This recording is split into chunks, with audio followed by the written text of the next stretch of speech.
Get out of my life, and never come back."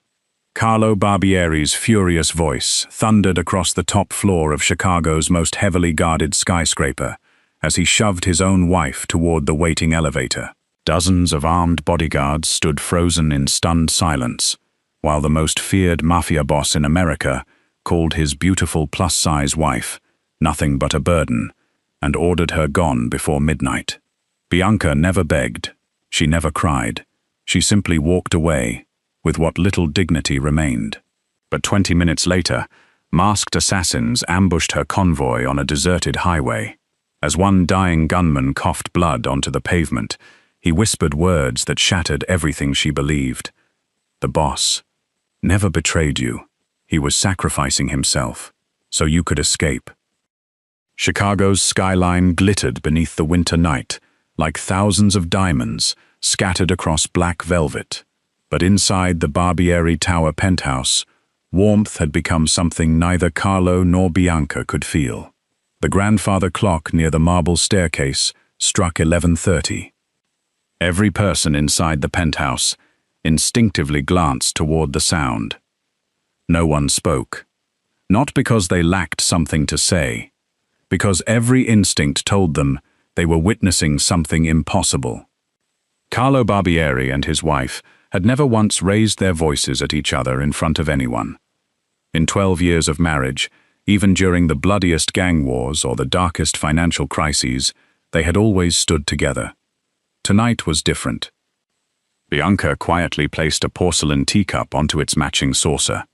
The delicate click echoed unnaturally through the enormous dining room. She looked toward her husband with the same gentle smile she had worn for years. "You're late for dinner." Carlo didn't answer. His expensive charcoal overcoat remained buttoned, despite the warmth inside. Snowflakes still clung to his shoulders. His dark eyes found hers. For one unbearable second, she thought she saw regret. Then it disappeared. "We need to talk." Something inside Bianca tightened. Not fear, recognition. Successful people often sensed disaster long before anyone else noticed the signs. For weeks, Carlo had been sleeping less, taking more phone calls alone, checking every security camera personally, watching windows instead of conversations. She had assumed another mafia family was preparing for war.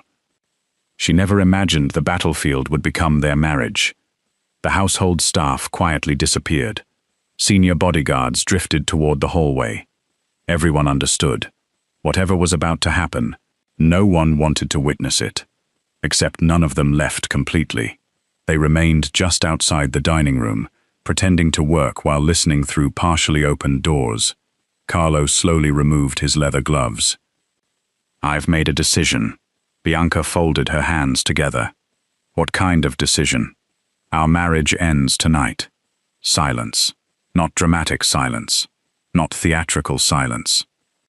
The kind that steals oxygen from an entire room. She stared at him, waiting, expecting the explanation, the smile, the reassurance that this was another one of his impossible plans, requiring temporary deception. None came. Instead, he removed his wedding ring. The soft metallic sound against the dining table seemed louder than gunfire. "I want you out before midnight." One of the guards outside accidentally inhaled too sharply. Another quietly cursed under his breath. Bianca looked at the ring, then at Carlo. "I don't understand. You don't need to." His voice carried the cold authority that had sentenced countless enemies. "I've tolerated this marriage long enough." She blinked once. Only once. Years of discipline kept every other emotion hidden. Tolerated. Carlo looked away first. That hurt more than the words. "You've become a weakness." Still, she searched his face, searching for the man who had once spent 6 hours beside her hospital bed after she caught pneumonia. The man who secretly learned baking because she mentioned missing her grandmother's cinnamon bread. The man who remembered every anniversary, even when bullets were flying across Chicago. He was gone, or so it seemed. You always said, Bianca whispered, that love made us stronger. I was wrong. His answer arrived instantly. Too instantly. As though rehearsed. You slow me down. Another knife. You've gained weight. Another. You hide behind books and numbers, while real people fight wars. Another. I'm tired of pretending you're worthy of standing beside me. Every sentence landed with surgical precision, not random cruelty. Targeted. Designed to destroy. Only Carlo knew exactly where Bianca's deepest insecurities lived. He struck every one. The bodyguards outside could barely look at each other. None of this sounded real, yet Carlo's expression never cracked. Bianca slowly stood. She wasn't short, nor was she delicate. Her body carried soft curves she'd spent years learning not to apologize for. Tonight, for the first time in years, she suddenly felt enormous, heavy, unwanted. She wrapped her cardigan tighter around herself. If I've disappointed you, you have, then I'm sorry. Something flashed across Carlo's eyes. Pain, gone before anyone else could notice. Bianca noticed. She always noticed, which made everything even more confusing. You don't mean this. I've never meant anything more. Her breathing became slower, measured. She had spent years negotiating with bankers, politicians, and cartel accountants.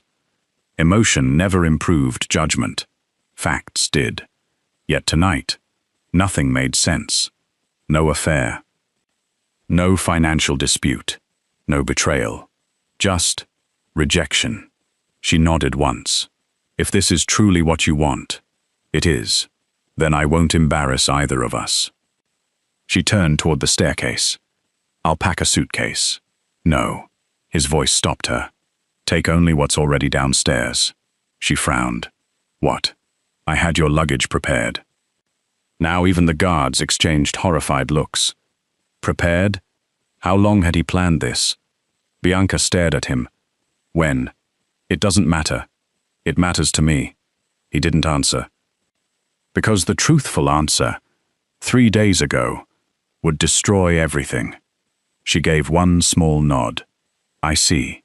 No accusation. No screaming. No broken dishes. Just quiet heartbreak. She walked upstairs one final time. The master bedroom looked exactly as they'd left it that morning. His watch still rested beside hers. Her novel remained open on the nightstand. 2 coffee cups still sat near the balcony from breakfast. Evidence that only hours earlier, they had still been husband and wife. She closed the novel. Picked up neither watch. Neither photograph. Nothing. Downstairs, Carlo hadn't moved. His fists remained hidden inside his coat pockets. His fingernails dug so deeply into his palms that warm blood pooled silently between his fingers. No one noticed. Everyone watched Bianca. She descended carrying only one overnight bag, a life reduced to 20 pounds. She stopped before Carlo. I won't ask you to change your mind. He remained silent. I hope. Her voice nearly broke. She swallowed it. Whatever you're searching for. She forced one final smile. You find it. She reached toward her wedding ring. Twisted it free. Placed it beside his. 2 circles of gold. Separated by inches. Feeling worlds apart. Without another word, she walked toward the elevator. When the doors opened, Carlo finally looked directly at her again. Memories assaulted him. Their wedding. Their first apartment. Late-night pizza while building financial models. Her laughter after beating him at chess.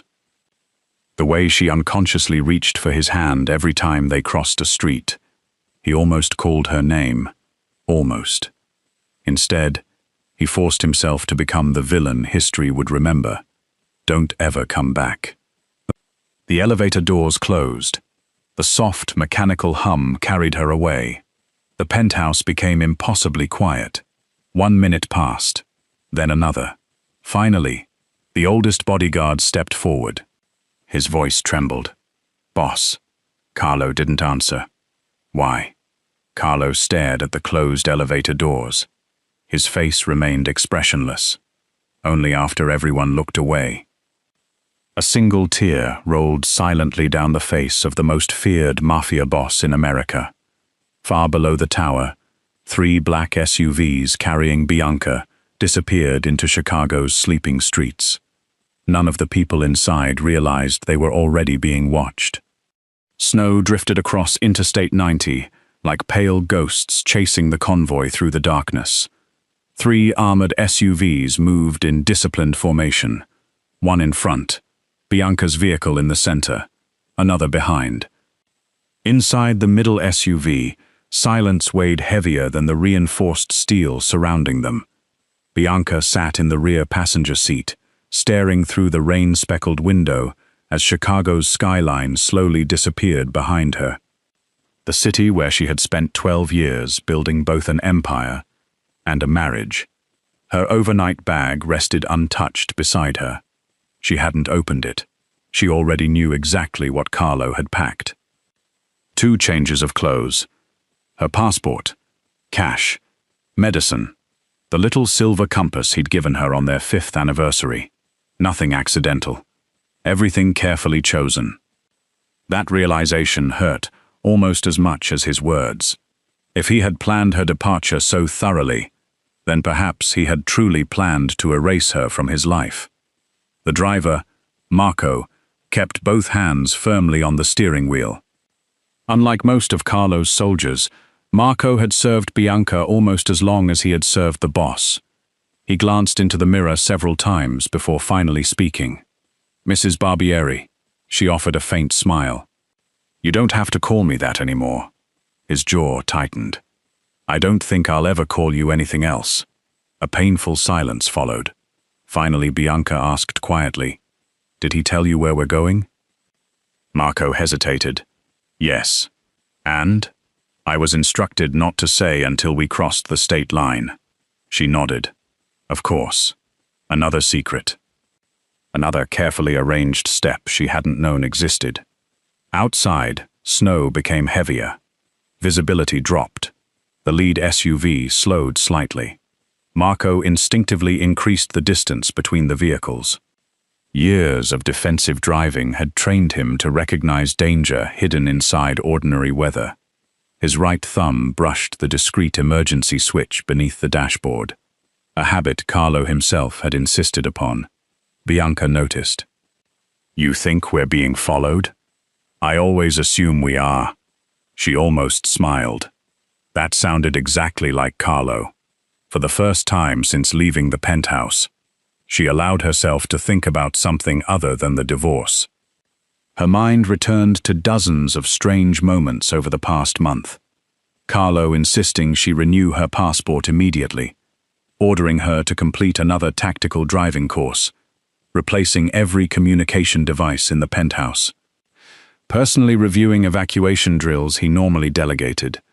At the time, she had assumed he was preparing for another gang war. Now, the memories refused to fit together. Why train her harder? Only to abandon her? The contradiction gnawed at her. Ahead, the lead SUV suddenly flashed its hazard lights twice. Marco frowned. "That's odd. What is it?" "Victor never uses that signal." Before Bianca could ask another question, the lead vehicle exploded. A deafening fireball erupted across the highway. Metal twisted through the air. The shockwave slammed into Marco's SUV like a freight train. "What?" The sentence never finished. Machine gun fire erupted from both sides of the road. The armored windows instantly fractured beneath dozens of armor-piercing rounds. "Ambush!" Marco shouted. He jerked the wheel violently. The SUV fishtailed across black ice before crashing through the guardrail and sliding down an embankment. The third vehicle behind them exploded seconds later. Orange flames swallowed the night. Bianca slammed against her seatbelt. Pain exploded across her shoulder.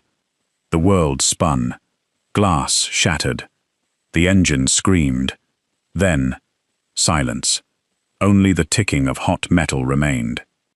Smoke drifted through the cracked windshield. Marco coughed violently. Blood ran down the side of his face. His left arm bent at an unnatural angle. Yet his first words weren't about himself. "Mrs. Barbieri, I'm here. Can you move?" She forced air into her lungs. "My shoulder." "Good." He ignored the injury. "If it hurts, you're alive." Another burst of automatic gunfire echoed above the embankment. Voices. Several men. Moving closer. Marco looked toward the darkness outside. His expression changed. Not fear. Acceptance.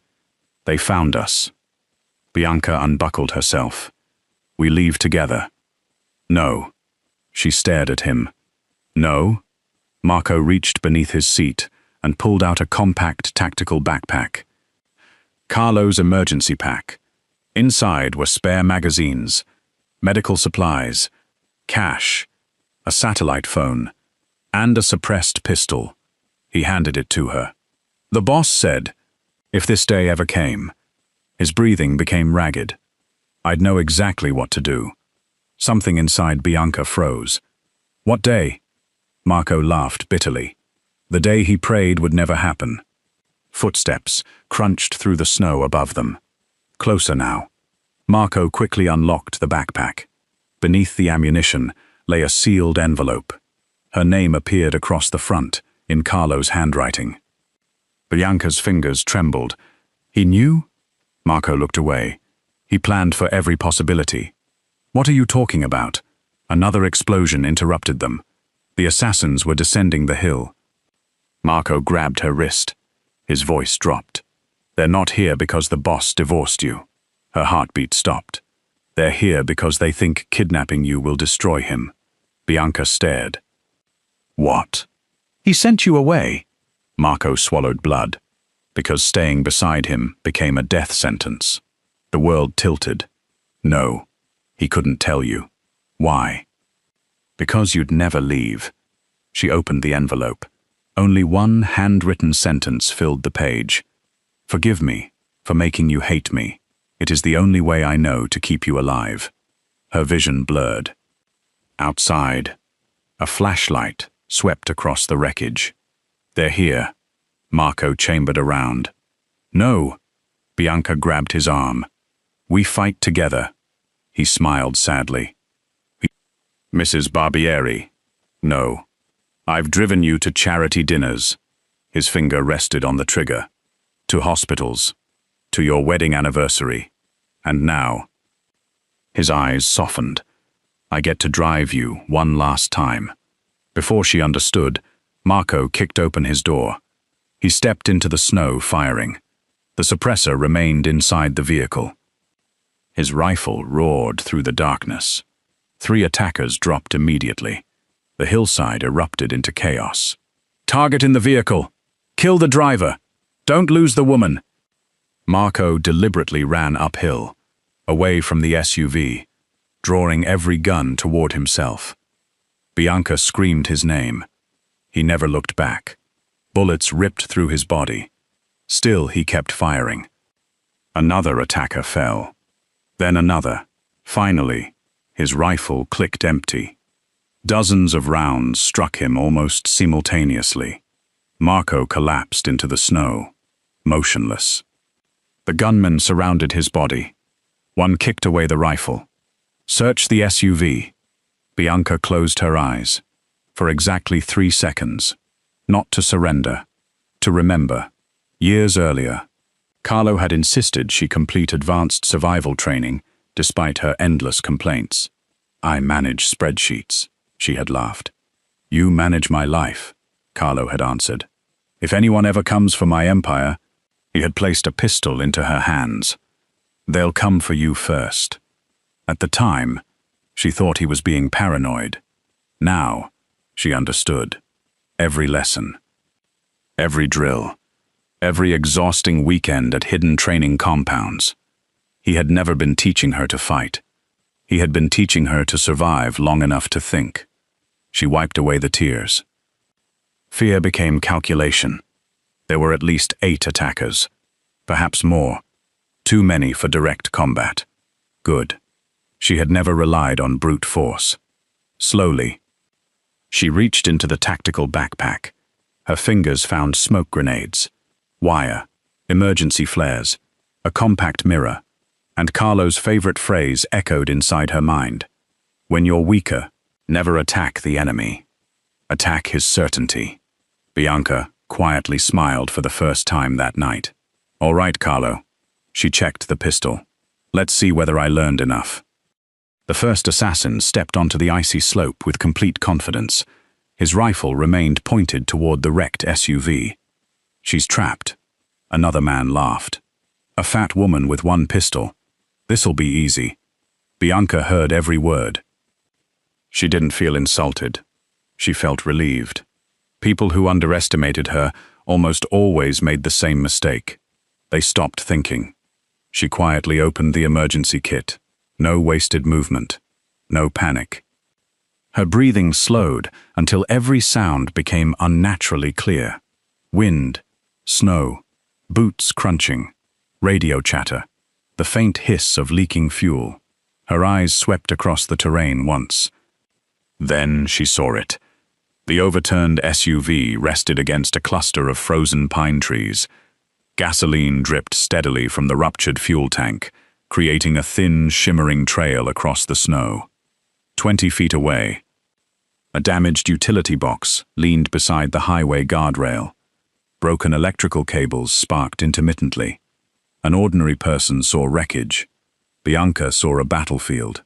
Carlo had repeated the same lesson for years.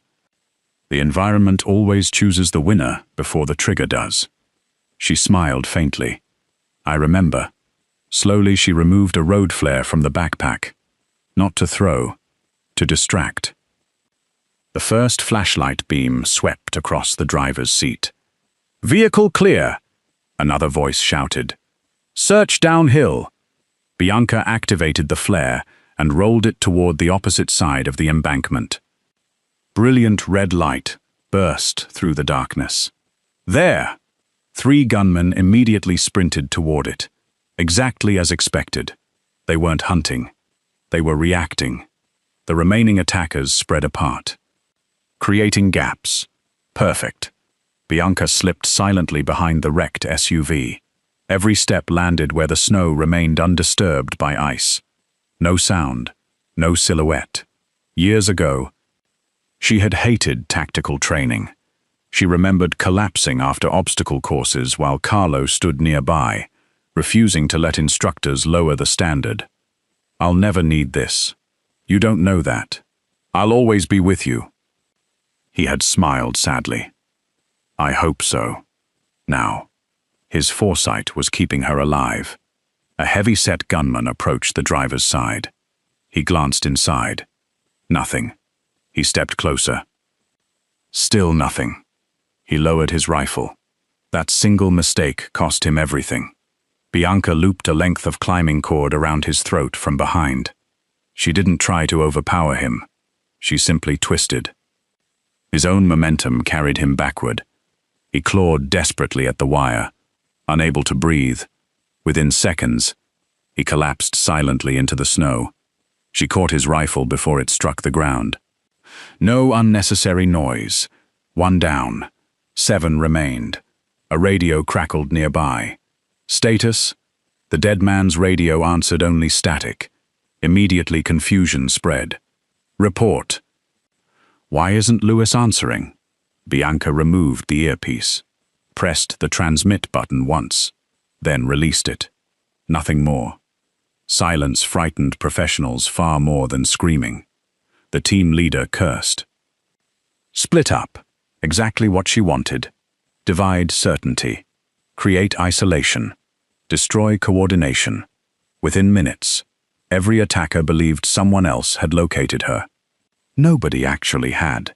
500 miles away, New York MAFIA boss Trent Falcone sat inside a private jet watching encrypted updates arrive on a secure tablet. His scarred fingers drummed impatiently against polished leather. No capture yet? His lieutenant shook his head. Our team says resistance was heavier than expected. Falcone frowned. From Carlo? No. Then who? The lieutenant hesitated. The woman. Falcone laughed. The wife. They've already lost several men. The laughter stopped. Impossible. Every intelligence report described Bianca as an accountant, a strategist, a financial genius, not a battlefield problem. Keep the line open. His voice hardened.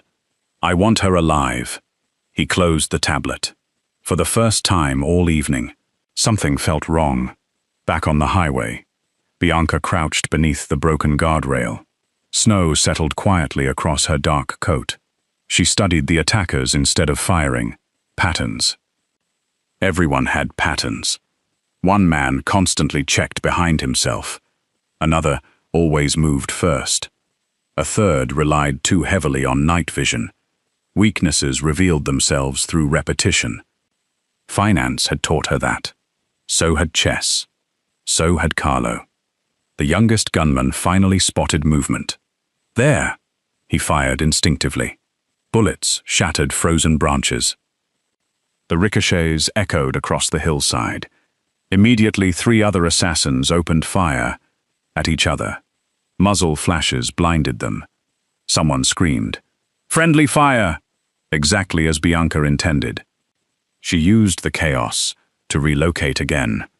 Another smoke grenade disappeared beneath an abandoned pickup truck near the road. Grey smoke exploded upward. Visibility vanished. The attackers shouted conflicting orders. Circle left. No, right. I saw her. No, you didn't. Discipline dissolved. Fear replaced command. Bianca remained perfectly calm. She didn't chase enemies. She let confusion exhaust them. One veteran finally recognized the trap. Stop moving. His voice cut through the panic. She's making us hunt shadows. Too late. Bianca fired once. The bullet struck a highway floodlight above them. Glass exploded. Darkness swallowed half the hillside. Now only their own flashlights betrayed their positions. She counted them. 1, 3, 5. Only 5 lights remained. Good. Progress.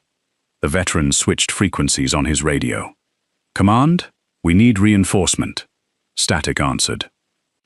Bianca had already disabled the relay antenna mounted inside the first SUV while they searched the wreck.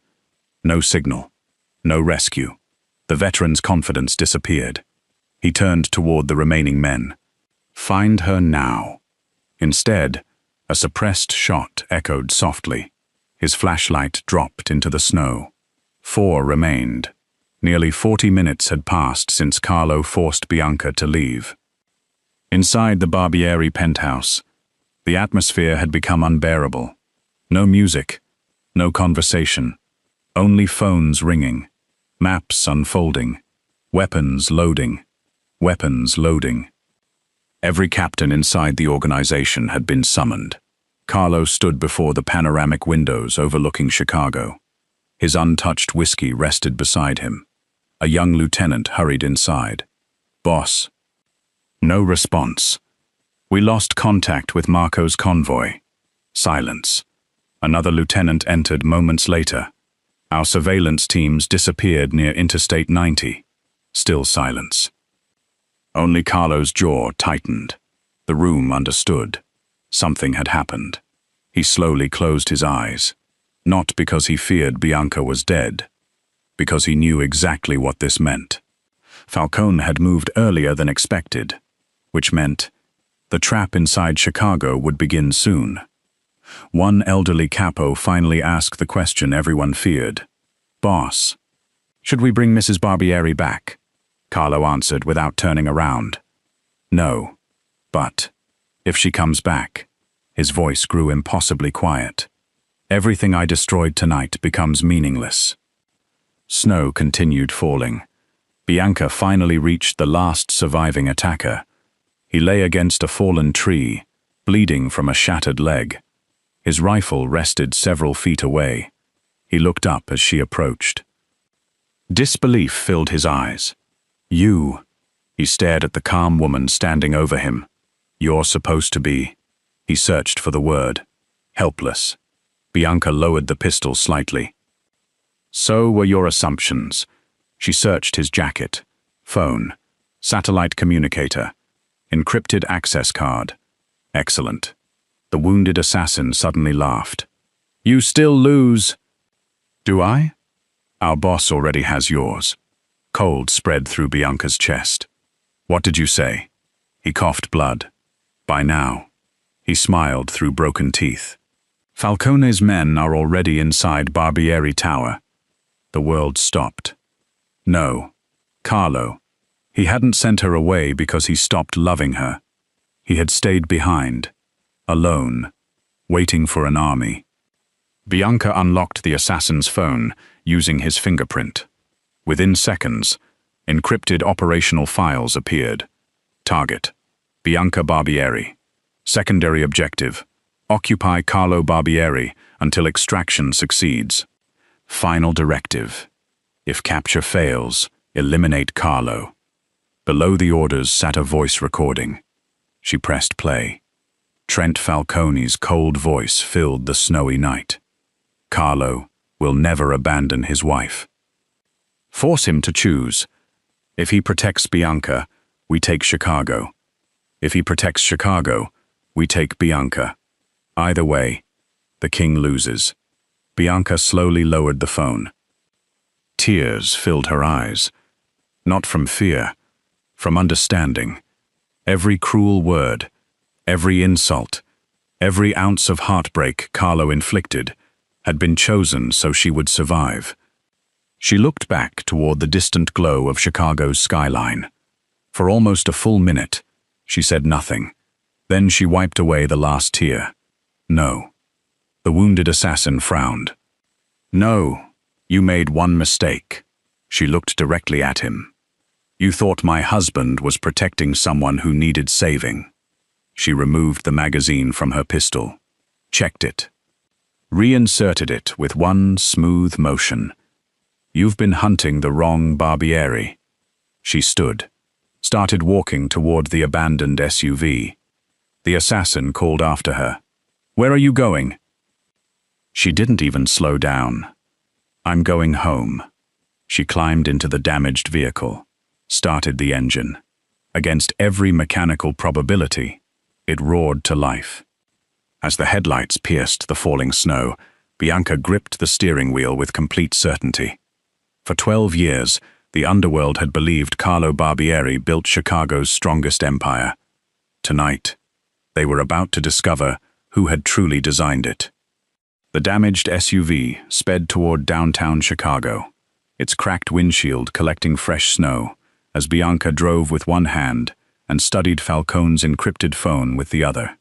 Most people would have seen meaningless strings of numbers. Bianca saw a conversation. Every criminal organization eventually revealed itself through patterns: money, timing, movement. Nothing lied longer than people. Nothing told the truth more consistently than logistics. Her fingers moved across the screen with astonishing speed. Layer after layer of encryption disappeared. She recognized the architecture immediately. Interesting. Falcone hadn't created this system. He had stolen pieces of hers. Years ago, Bianca had designed dozens of financial encryption protocols for shell corporations protecting Barbieri assets. One obsolete version contained a hidden mathematical shortcut known only to 3 people: herself, Carlo, and the programmer who had died 6 years earlier. Falcone's hackers had copied the algorithm without ever discovering its weakness. Within 30 seconds, the phone unlocked completely. Maps, building schematics, live radio frequencies, assault assignments. Every enemy position inside Barbieri Tower appeared on the display. Bianca's expression hardened. There you are. Red markers filled almost every floor. More than 60 attackers. far more than Carlo's remaining guards. This had never been intended as a raid. It was an execution. Inside Barbieri Tower, the war had already begun. Automatic gunfire echoed through marble corridors. Sprinklers activated across 3 floors. Smoke rolled through executive offices. Several elevators had been disabled. Emergency lighting painted everything crimson. Carlo stood inside the executive conference room with only 8 surviving bodyguards.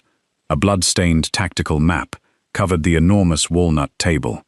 "They're not pushing toward the vault." One captain frowned.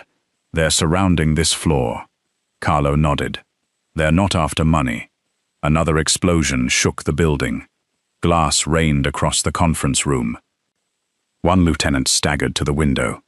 "They've reached the east stairwell." Carlo calmly inserted another magazine into his pistol. "They're exactly where I expected." Nobody understood. Not yet. For nearly an hour, Carlo had deliberately refused every opportunity to escape. He had abandoned stronger defensive positions, ignored safer tunnels, allowed Falcone's men to compress the battlefield. One young guard finally asked, "Boss, why aren't we retreating?" Carlo looked toward the hidden elevator behind the library wall. The elevator Bianca herself had designed years earlier. The only escape route Falcone didn't know existed. Empty, exactly as planned. "If they're surrounding me," he quietly answered, "then they're not searching for her." Bianca exited the highway. Downtown Chicago rose before her. Towering steel, frozen river, flashing emergency lights. Helicopters circled overhead. Police scanners buzzed across stolen frequencies. The city believed terrorists had attacked the financial district. No one realized 2 mafia empires were quietly deciding America's criminal future. She turned sharply into an underground parking structure 6 blocks away. The entrance looked abandoned. Concrete stained by decades of neglect. Broken fluorescent lights flickered overhead. She parked beside an old maintenance door. No security cameras. Exactly as intended. Years earlier, architects had proposed sealing this forgotten utility corridor during renovations. Bianca refused. She invented an accounting justification for preserving it. Carlo had laughed. "We'll never use this tunnel." She smiled while signing the construction approval. "I don't build for today." She placed her palm against the rusted steel panel.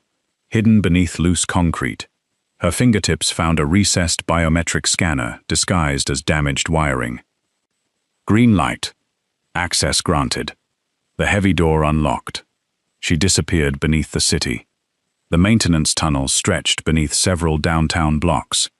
Cold air carried the smell of damp concrete and machine oil. Emergency generators hummed somewhere beyond the darkness. Bianca walked quickly, confidently. Every intersection felt familiar.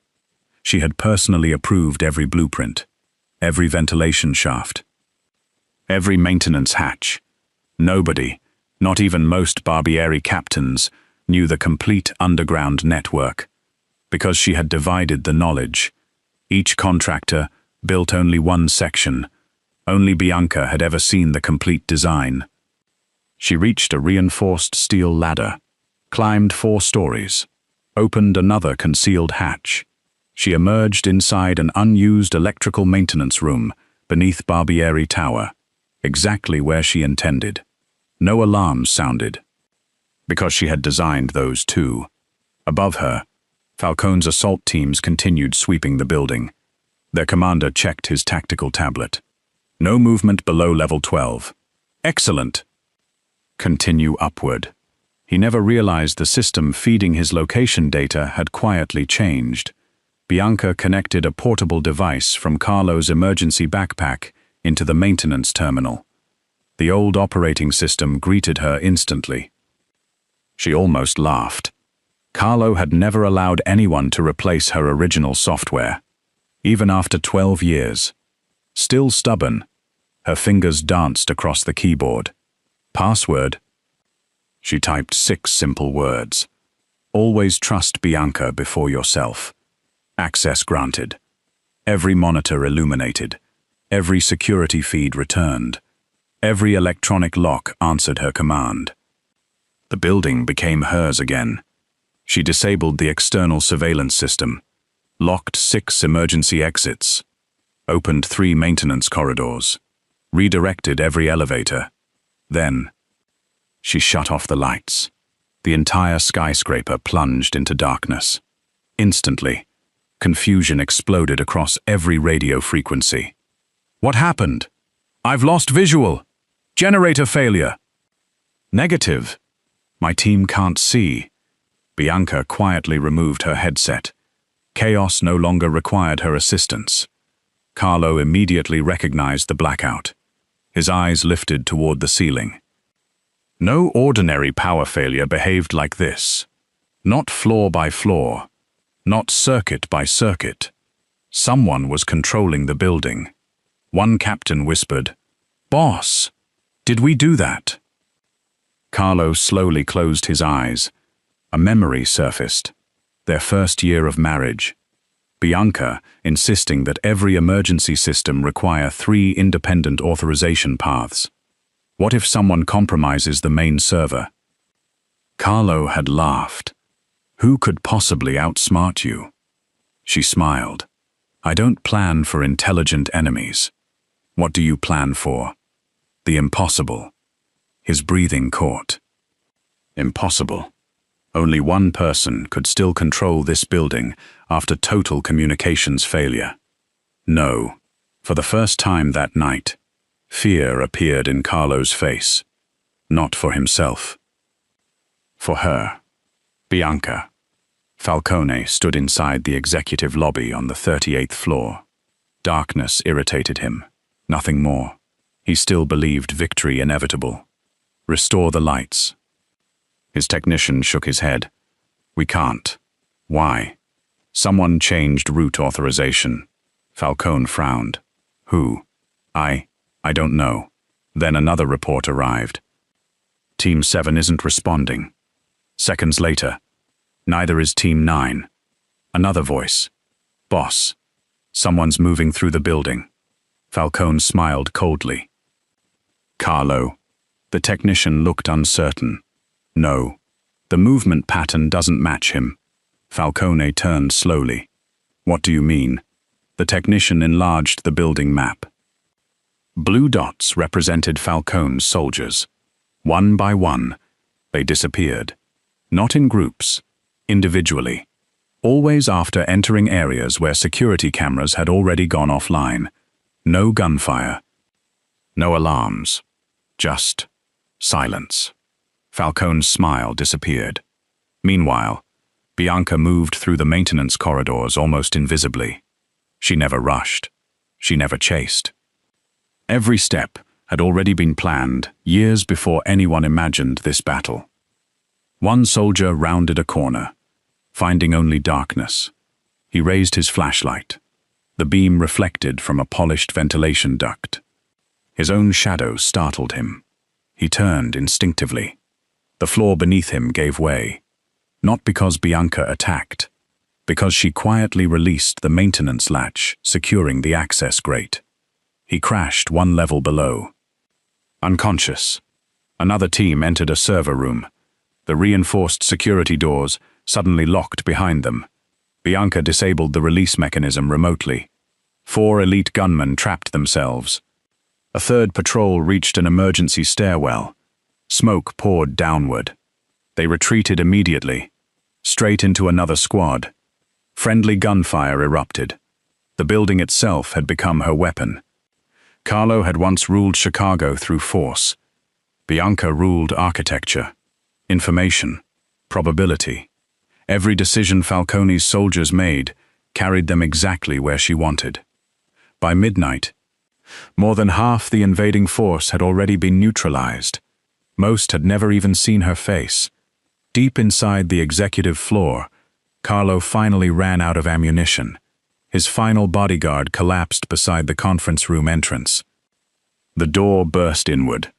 Falcone entered slowly, elegant, untouched, smiling. Around him stood more than a dozen remaining soldiers. So, Falcone admired the bloodied mafia boss.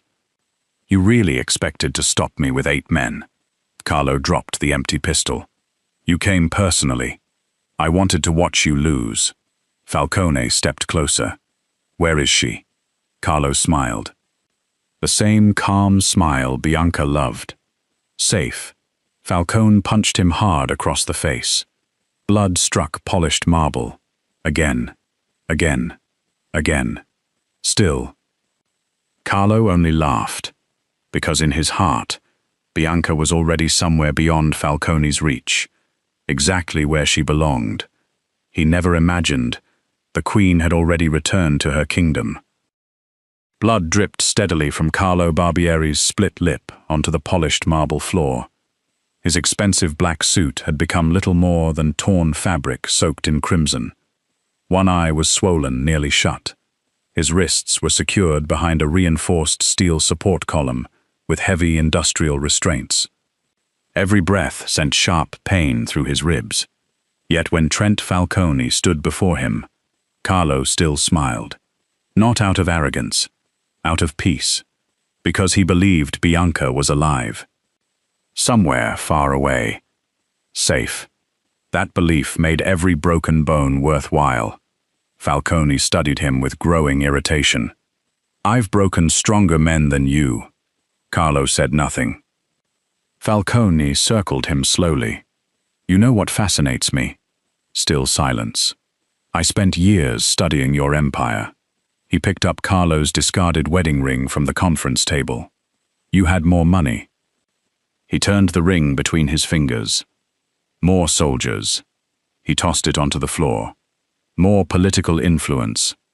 Another slow step. And yet, he stopped directly in front of Carlo. "The only thing I ever truly envied," his expression darkened, "was the way your wife looked at you." For the first time, Carlo's smile faded. Falcone noticed.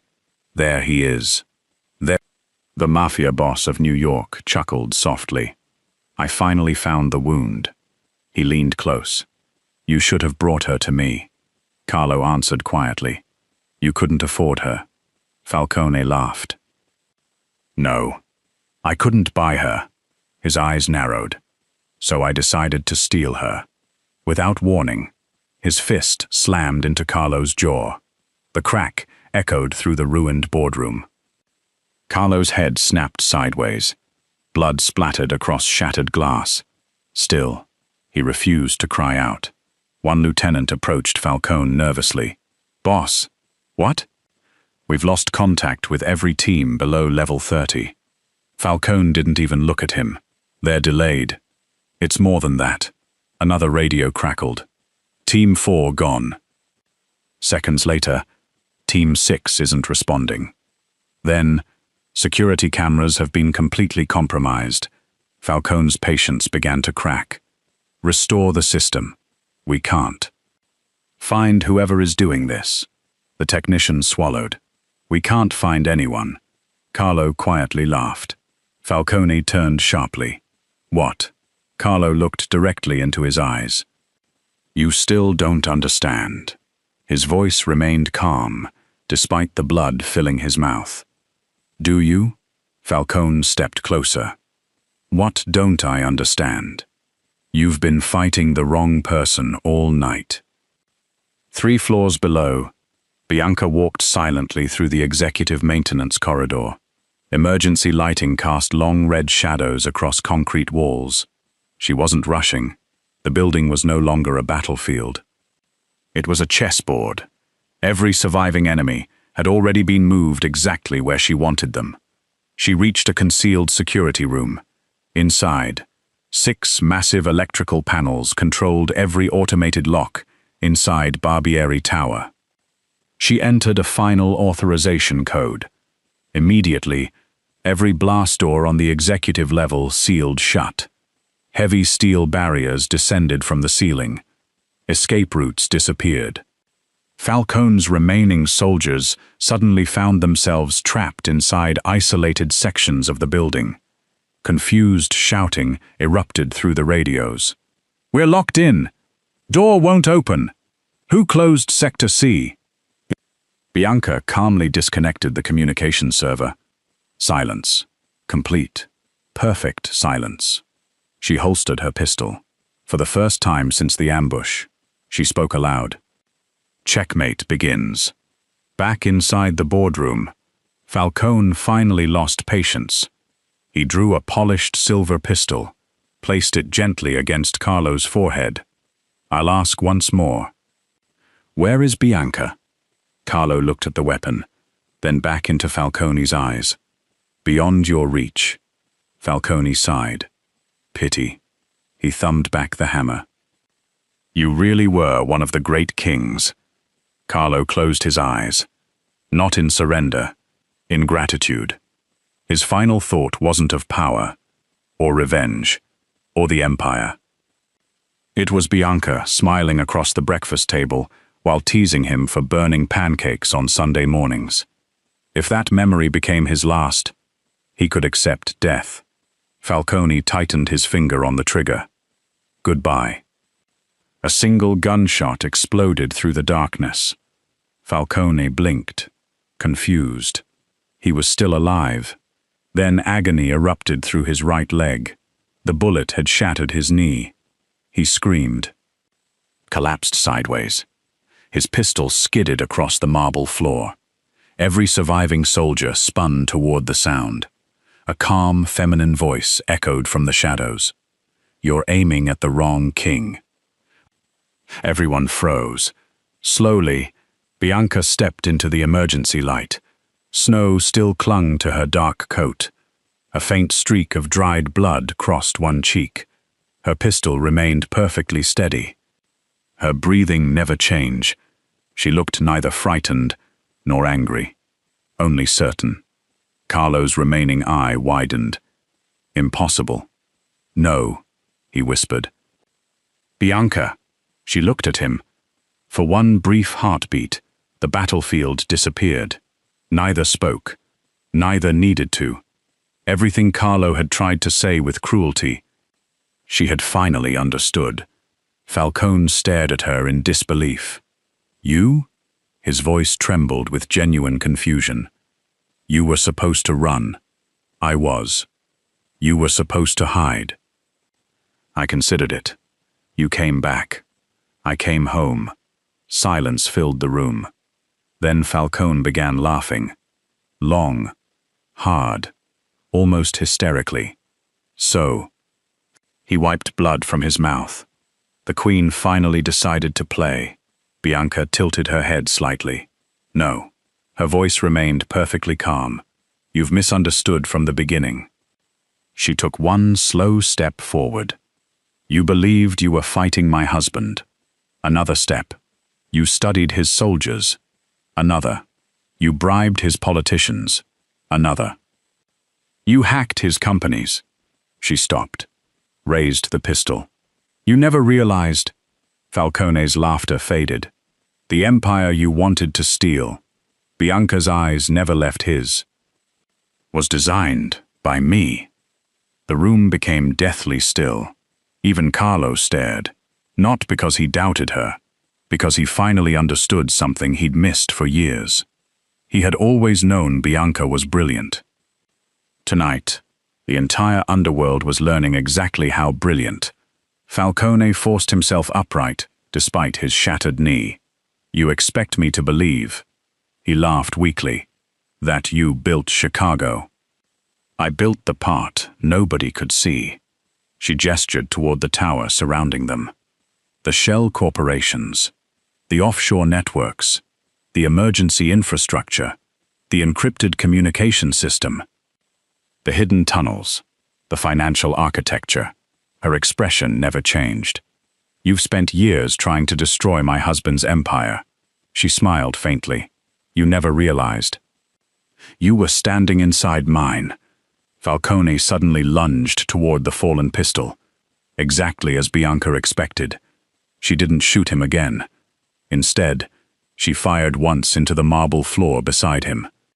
The ricochet shattered a large glass conference wall. Thousands of razor-sharp fragments exploded across the room. Falcone instinctively threw himself sideways, directly toward Carlo, exactly where Bianca wanted him. Carlo's restraints had already been weakened, not by accident. Moments earlier, while Falcone spoke, Bianca had quietly fired a nearly invisible shot through the steel locking pin, securing the restraint behind Carlo's wrists. The impact hadn't broken it, only cracked it. Now, as Falcone collided against him, the weakened restraint snapped completely. Carlo's hands came free. Falcone realized his mistake 1 second too late. Carlo seized a jagged shard of tempered glass lying beside his feet. Falcone reached for his pistol. Too slow. Carlo drove the shard deep into Falcone's throat. The New York Mafia boss staggered backward, his hands desperately pressed against the wound. Blood poured between his fingers. He looked first at Carlo, then at Bianca. Understanding finally reached him. Not defeat. Truth. He hadn't been beaten by stronger soldiers. He had been beaten by two people who trusted each other completely.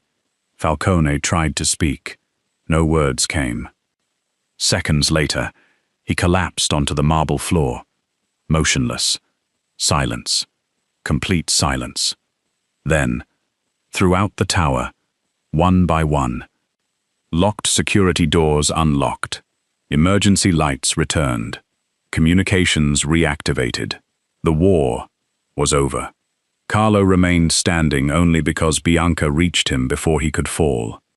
She gently wrapped one arm around his waist. He looked at her with exhausted disbelief. "I told you," his voice cracked, "to leave." She smiled through tears. "I know. You disobeyed me. I've been doing that for 12 years. Despite everything. Despite the blood. Despite the pain." Carlo laughed. A real laugh. The first in many hours. He rested his forehead against hers. "I thought I lost you." Bianca closed her eyes. "You almost did." She gently took his trembling hand. "But next time," she squeezed it softly. "Trust me enough to let me stand beside you before you decide to die for me." Outside, the first light of dawn slowly began rising over Chicago. For several long seconds, no one moved. The silence inside the shattered boardroom felt almost sacred. Broken glass glittered beneath the first pale rays of dawn, creeping through the fractured windows of Barbieri Tower. Trent Falcone's body lay motionless where it had fallen. The man who had spent 15 years terrorizing the East Coast, who had started wars without hesitation, who believed every person could eventually be broken through fear, had lost not because someone was more ruthless. He had lost because he never understood something far stronger than fear. Trust. Bianca continued supporting Carlo's weight as the surviving Barbieri soldiers slowly entered the boardroom. They stopped immediately. Every veteran present had witnessed impossible things throughout decades of organized crime. Tonight surpassed all of them. No one looked at Falcone.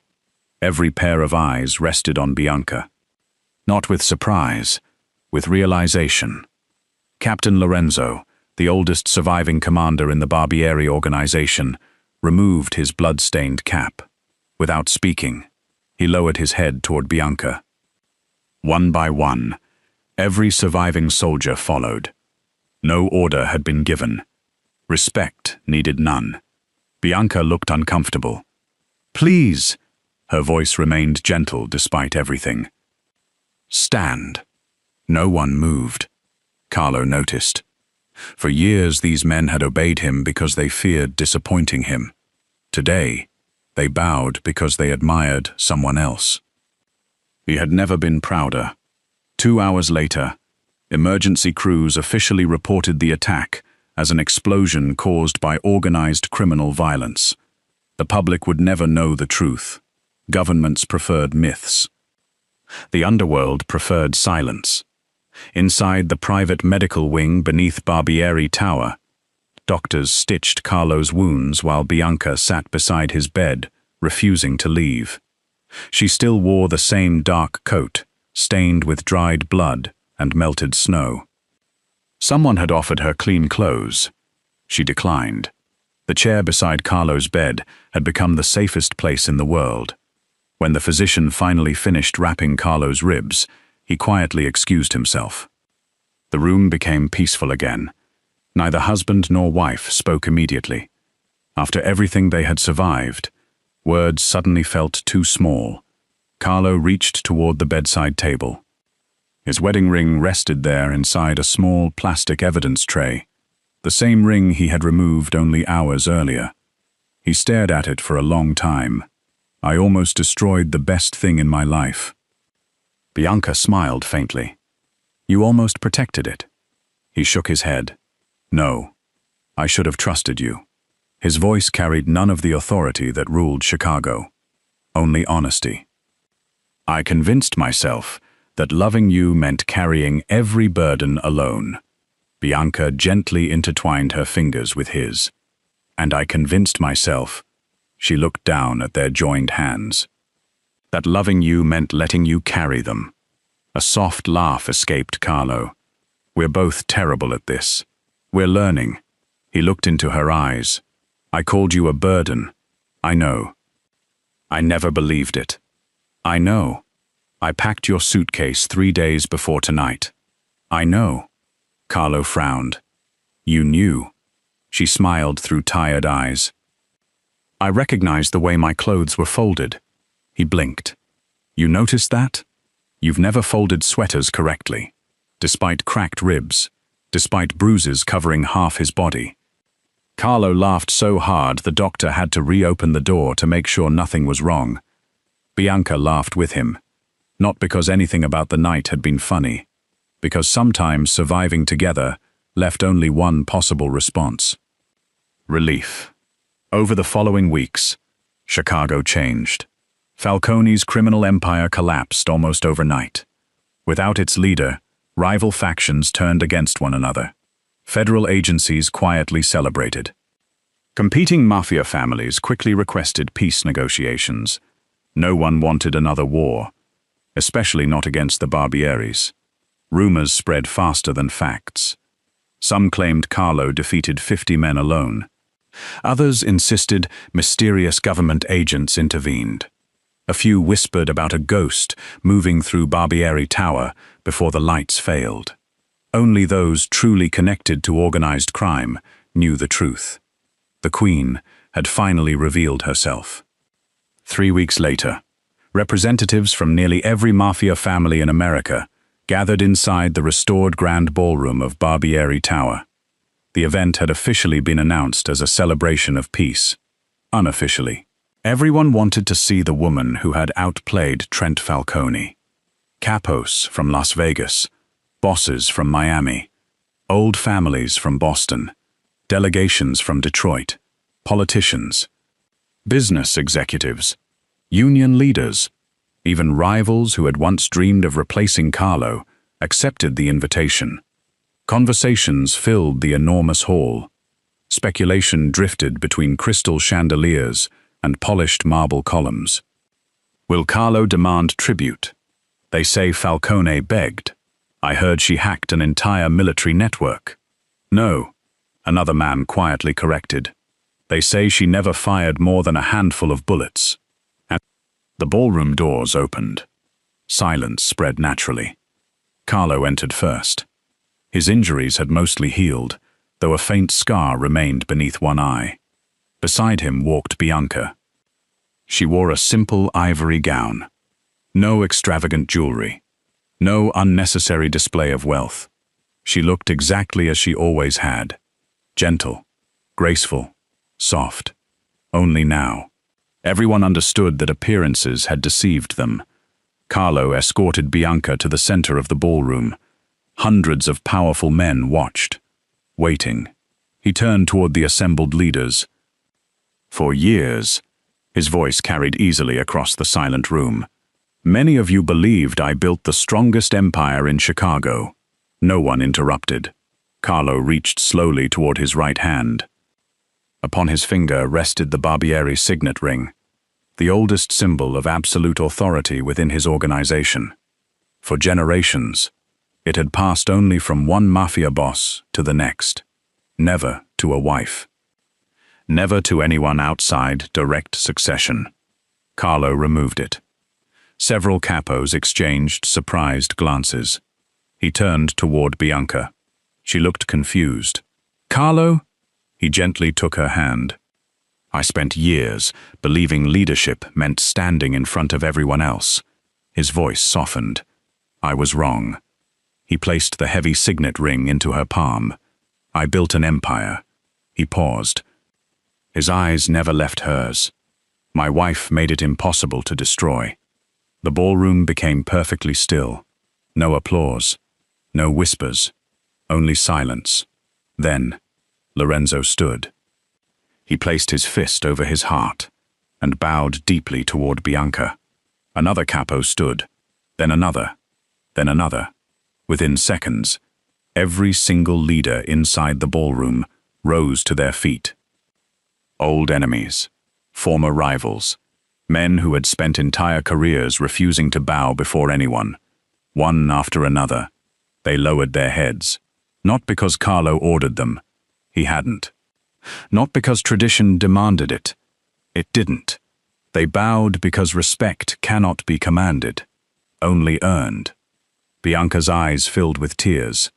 Not tears of victory, not tears of pride. Tears of gratitude. She looked toward Carlo. "You don't have to give me your throne." He smiled. "I'm not." He gently closed her fingers around the ring. "I'm reminding everyone." His forehead rested lightly against hers. "That there was never a throne without you." The ballroom remained silent. Many of the hardened men present suddenly found the chandeliers unusually interesting. Others quietly cleared their throats. No one mentioned the moisture gathering in a few aging eyes. Outside, morning sunlight spread across Chicago. The city continued waking, unaware that history had quietly changed during the night. From that day forward, people no longer introduced Bianca Barbieri as merely the mafia boss's wife. They spoke her name with the same respect reserved for the greatest strategists the underworld had ever known.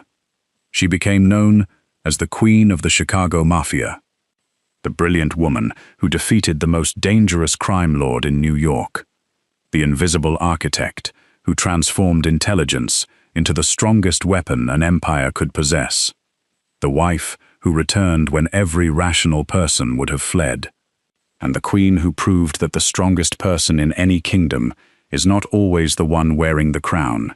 Sometimes, it is the one standing beside the king, quietly ensuring the kingdom can never fall.